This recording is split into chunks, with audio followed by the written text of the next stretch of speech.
شہادت سیدنا عثمان رضی اللہ عنہ سے حاصل شدہ دروس۔ قدرت کا دستور ہے کہ قرب جتنا زیادہ ہو آزمائش بھی اتنی ہی بڑی ہوتی ہے۔ سیدنا عثمان غنی رضی اللہ تعالیٰ عنہ کو بارگاہ الہی اور دربار مصطفی میں بے مثال عزت و وجاہت حاصل تھی، چنانچہ آپ کا ابتلا بھی اسی شان کے مطابق ہوا۔ دارالحکومت مدینہ منورہ میں 40 روز تک قصر خلافت یعنی سیدنا عثمان کے گھر کا محاصرہ کر کے کھانا پینا بند کرنے کے بعد گھر میں گھس کر روزہ کی حالت میں قرآن حکیم کی تلاوت کرتے ہوئے عام کو ظلماً شہید کیا گیا۔ سلام رضا میں ہے یعنی عثمان صاحب قمیص ہدا، حلہ پوش شہادت پہ لاکھوں سلام۔ سیدنا عثمان غنی رضی اللہ تعالی عنہ کے خون ناحق کے نتیجے میں فتنوں کا وہ سلسلہ شروع ہوا جو قیامت تک جاری رہے گا۔ نوبت یہاں تک کیسے پہنچی؟ فتنہ پروروں کو اتنی بڑی سازش کرنے کی جرت کیسے ہوئی؟ ان باتوں کو چھوڑتے ہوئے فی الحال فقط یہ بات ذکر کرنا مقصود ہے کہ شہادت کے سیدنا عثمان غنی رضی اللہ تعالیٰ عنہ سے ہمیں موجودہ دور کے فتنوں سے متعلق واضح رہنمائی ملتی ہے۔ فتنوں کی بنیاد بے ادبی۔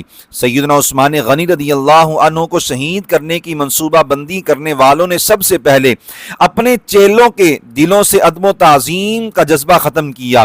اگر وہ اس بات کا لحاظ کرتے ہیں کہ سیدنا عثمان رضی اللہ عنہ امام الانبیاء صلی اللہ علیہ وسلم کے جانشین ہیں، یا اس پہلو کو پیش نظر رکھتے ہیں کہ آپ حضور اقدس صلی اللہ علیہ وسلم کے دوہرے داماد ہیں، یا کم از کم صحابی ہونے کے شرف کو ہی دیکھتے تو شہید کرنا کجا آپ کی بے ادبی کرنے کا تصور بھی نہ کرتے۔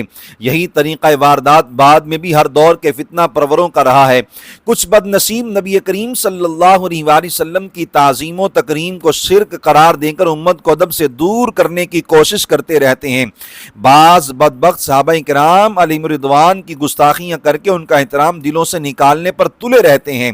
کچھ عقل کے اندھے خود کو عقل کل سمجھ کر بزرگان دین کے بارے میں ایسی سوچ پھیلانے کی کوشش کرتے ہیں کہ ہمیں بابوں کی کوئی پرواہ نہیں، چونکہ بے ادبی تمام فتنوں کی جڑ ہے۔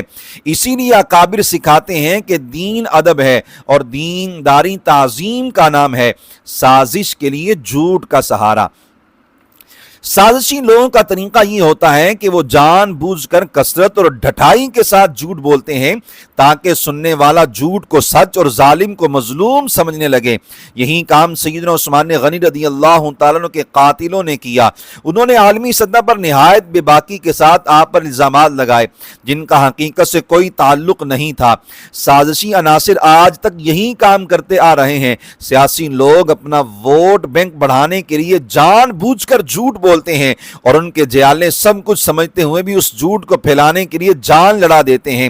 اسی لیے قرآن و سنت میں سختی کے ساتھ جھوٹ سے منع فرمایا گیا ہے اور سچ بولنے کی تاکید فرمائی گئی ہے۔ خون مسلم کی بے توقیری۔ سیدنا عثمان غنی رضی اللہ عنہ کو شہید کرنے والے اگر صرف اتنی بات دیکھتے کہ کسی مسلمان کو ناحق قتل کرنے پر اللہ تعالیٰ غضب فرماتا ہے اور انسان سخت سزا کا حقدار ٹھہرتا ہے تو انہیں کبھی بھی اس اقدام کی جرت نہ ہوتی، مگر ان کی یہ ذہن سازی کی گئی تھی کہ اگر اپنا مقصد پورا کرنے کے لیے عام مسلمان تو کیا امیر المؤمنین کو بھی شہید کرنا پڑے تو کر گزرو۔